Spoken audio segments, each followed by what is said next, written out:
সাম্প্রতিক বাংলাদেশ এটা আমাদেরকে নির্মাণ করতেই হবে।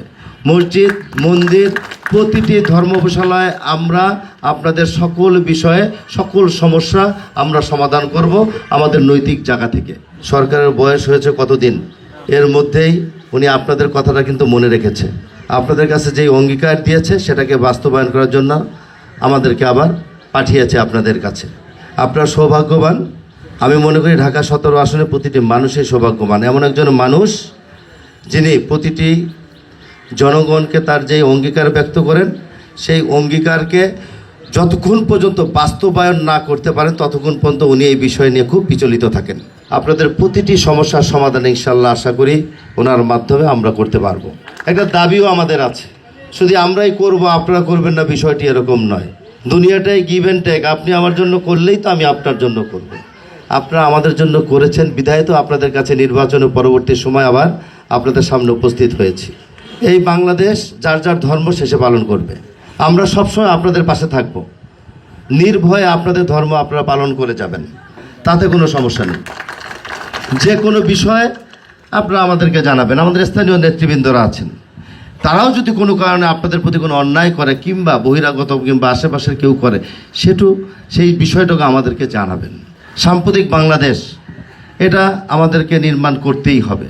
অনেক সময় বলতো যে বিএনপি এই করেছে ওই করেছে। এখন আপনারা যারা উপস্থিত, আপনারা ধানের শীষে যারা ভোট দিয়েছেন তারা কি স্বস্তিতে আছেন না? আপনারা উগ্রবাদী মৌলবাদী যারা আছে তারা যদি আজকে কোনো কারণে এখানে যদি এমপি হতো কিংবা প্রতিনিধি থাকতো তাহলে অবস্থাটা কি হতো আপনাদের বলেন? একবার চিন্তা করেন।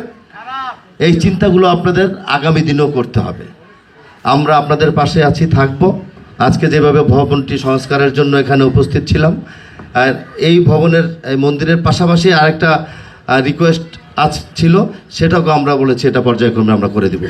মসজিদ, মন্দির, প্রতিটি ধর্মশালায় আমরা আপনাদের সকল বিষয়ে সকল সমস্যা আমরা সমাধান করব আমাদের নৈতিক জায়গা থেকে।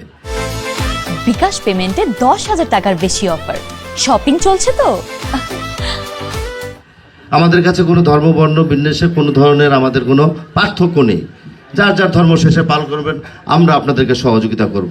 আমার নেতা জনাব তারেক রহমান এই জায়গার এমপি, তা আমার কিছু দায়িত্ব আছে না? সেই দায়িত্বগুলো আমি অগ্রাধিকার ভিত্তিতে অবশ্যই করব। উনি আমাকে বিশ্বাস করে আমাকে আস্থার জায়গা থেকে ঢাকা উত্তর সিটি কর্পোরেশনের একটা সবচেয়ে মূল্যবান একটা জায়গা আমাকে দিয়েছেন। আমি যেটা জীবনে আসলে কখনোই ভাবিনি, আমি জানতামও না।